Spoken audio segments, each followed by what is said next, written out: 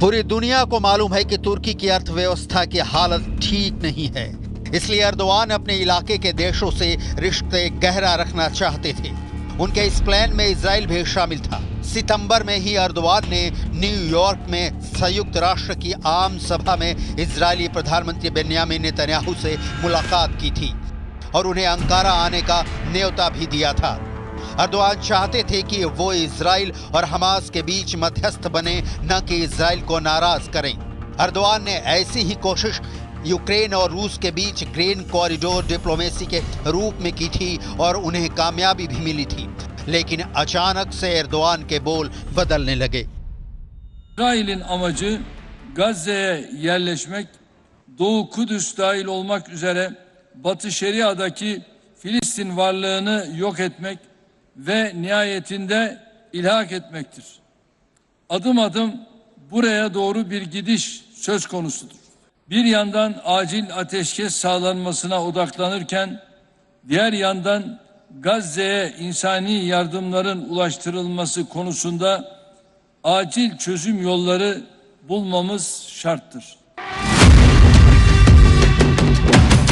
Netanyahu और Erdogan के बीच तनातनी तो बहुत दिनों से चल रही थी और अब बात आर पार की जंग तक पहुंच गई है।